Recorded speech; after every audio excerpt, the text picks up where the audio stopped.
Hey Emmanuel, it is Wednesday, it's St. Patrick's Day, and I have a lot of announcements and updates and reminders for you today, so I'm going to go through them rather quickly. The first is to report what we did back in January and February as we collected hats, gloves, and socks for the rescue mission in Utica. I know this report's a little bit late, but better late than never. We at Emmanuel collected 91 pairs of gloves, 141 hats, and 200 pairs of socks. To all of you who contributed, a huge thank you. Your generosity helped to keep a lot of people warm through this very cold winter. And all of those items were delivered to the rescue mission before Valentine's Day as promised. So again, thank you so much for contributing. The second announcement I have for you regards these elder nomination pamphlets. Perhaps you picked a few up here at the church. Perhaps, I know, if you're a member, you received a couple in the mail. Well, these nomination pamphlets are due back at the church this Sunday.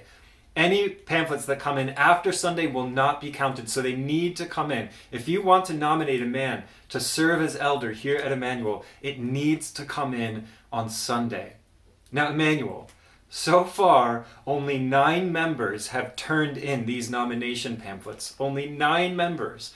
I know we can do better than that. And when you turn these in, it really helps us to nominate the right men for elders here at Emmanuel. So be sure to get in your nomination pamphlet by Sunday. Now, the third announcement I have for you regards social distancing. You know, it's been wonderful seeing a lot of new faces coming to Emmanuel. New faces for the first time, or perhaps it's faces we haven't seen for a few months, but for whatever reason, they feel comfortable coming back. And I think as temperatures continue to warm and as more people get the vaccine, we're going to see more faces. Well, as you're seeing faces, more faces, new faces, I just want to caution you to not run up to them and give them big hugs. Not everybody is comfortable with that. And I think that it would be wise to maybe understand how somebody is feeling related to social distancing before you greet them, or just greet them with caution.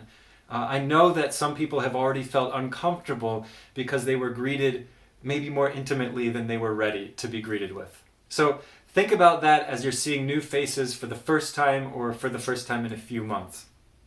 Now, the final announcement that I have for you is about the Maundy Thursday service coming up on April 1st. You know that we're coming into the Easter season, and part of the Easter season here at Emmanuel is that we like to celebrate Maundy Thursday. Now, Maundy Thursday kind of looks back to Jesus' Last Supper with the disciples. At the supper, he instituted the very first communion. He washed the disciples' feet. It was intimate, it was small, and it was beautiful.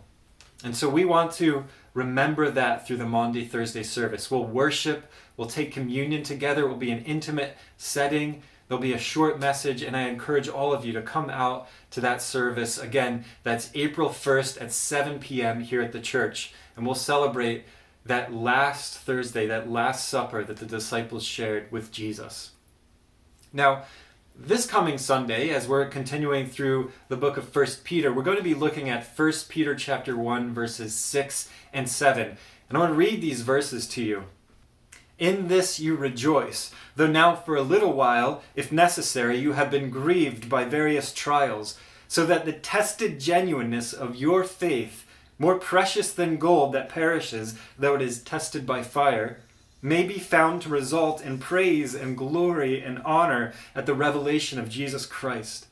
So here in these 2 verses, we're seeing a number of things being linked together. Faith, joy, suffering, and then sort of as one unit, praise, glory, and honor.